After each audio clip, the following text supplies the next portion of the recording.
Hi, everyone. I want to talk about why trauma work is boundary work. And I've got some notes here and I've got some notes here. So if I'm looking away, that's where I'm going. There's a lot of talk about boundaries, and you need to have boundaries. You need to have, you need to be able to express your needs, right?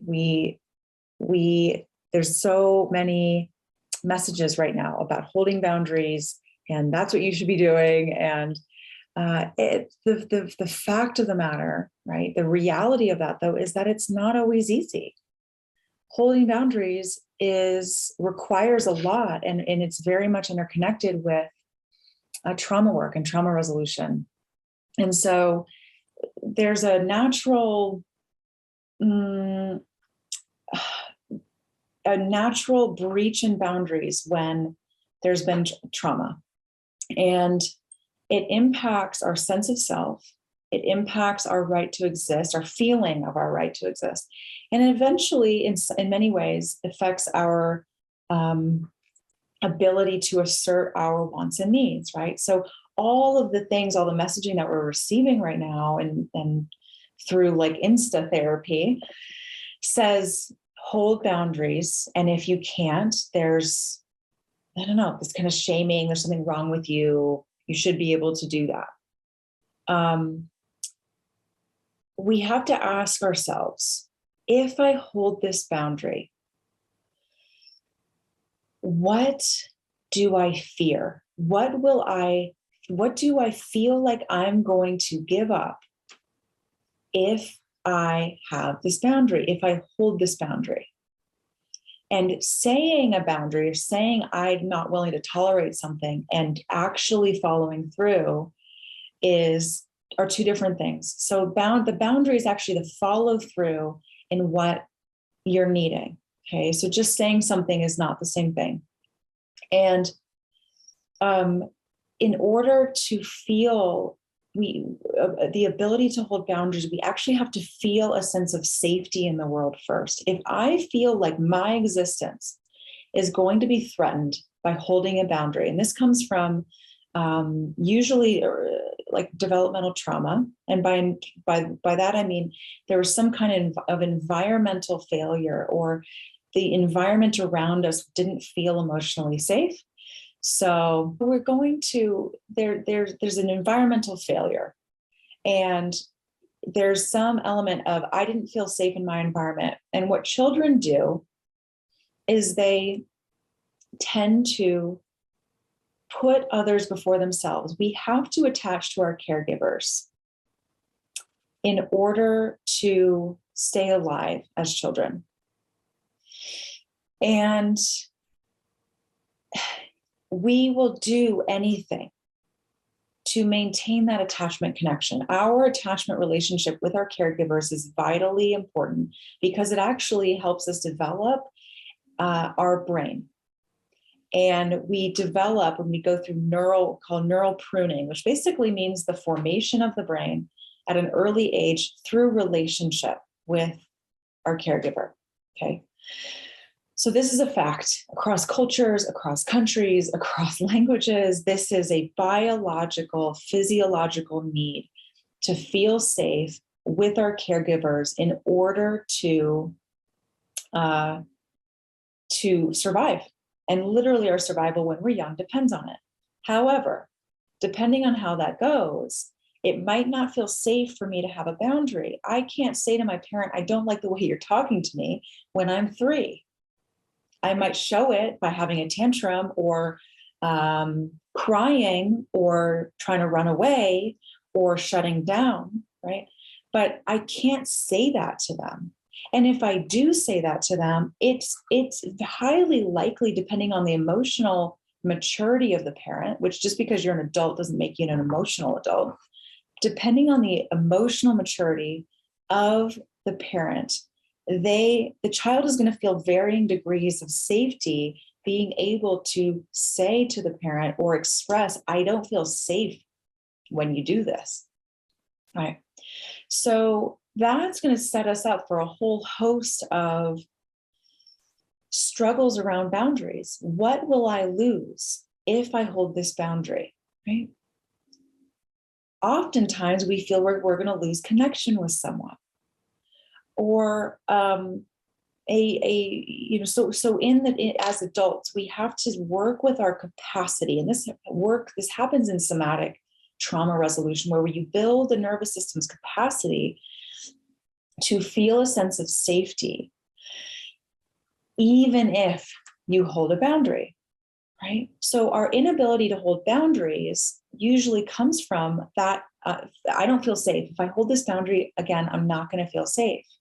I'm going to feel like I'm going to have a rupture with this person. And our connection with other people is often trumps most things, right? So you'll see this as well with pre and perinatal trauma. So if something happened in utero, let's say mom is stressed, and that's enough for mom to be stressed, and that's enough. That's like the soup we're being cooked in, right? With mom. And we're in utero, mom is anxious, mom is depressed, something's going on. Maybe there's lots of conflict between the parents.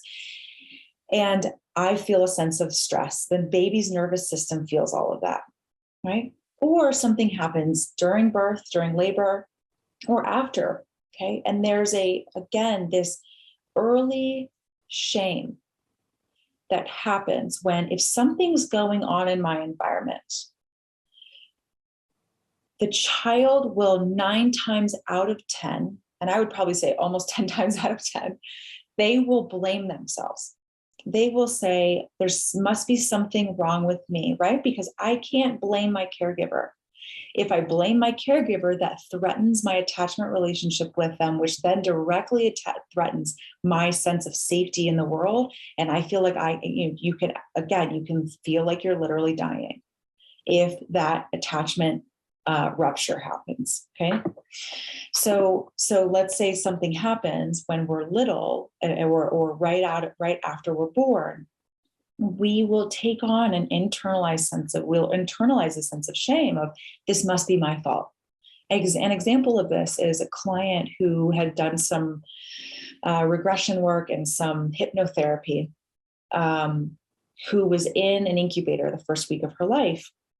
And she, in the hypnotherapy, had a sense of, when she was in the incubator, she could feel that she was wondering what she did wrong to put herself in the incubator.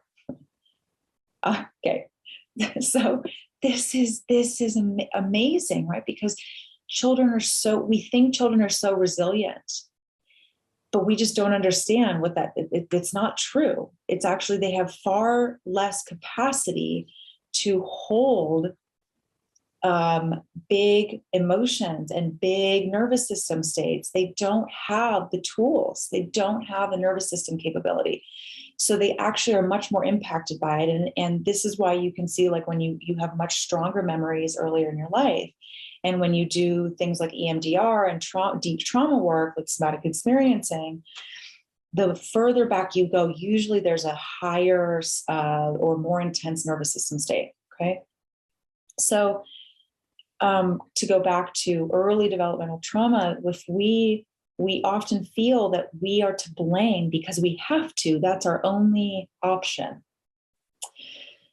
And so if we don't work on that, if we take that with us, we will feel, and going back to pre and perinatal trauma, usually there can be a sense of, I don't belong here, especially if mom wasn't ready, right, to have a child. Mom was emotionally immature. Mom was self-centered.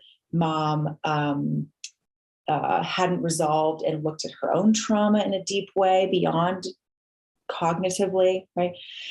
And this can happen with dad too, but usually, in utero, the baby's picking up more on mom's nervous system. So if I'm feeling that way, I'm going to feel some deep sense of, I don't belong here. I don't have a right to exist. Let's see. Okay, just pause there. So again, if I feel like I wasn't welcome in the world, I'm going to take that with me. I don't feel like I have a place in the world for me. I don't have a home. I don't feel grounded. I don't have a sense of self even, right? And borderline, if people have borderline, I don't want to get into the diagnostics here, is that too much, but if somebody's presenting with borderline features, borderline personality features, or narcissistic personality feature, this is coming from early attachment trauma. And it's coming from these moments here where I don't feel like I get to exist. I don't feel like I get to say no. Okay. So then we take that with us, and that forms our ability to hold boundaries, to express ourselves, to feel like I can say what I want and need without the person abandoning me in some way. Okay. So we need to work with our ability in slow increments to tolerate the discomfort that comes from saying no, from holding a boundary, from expressing what we need. Okay.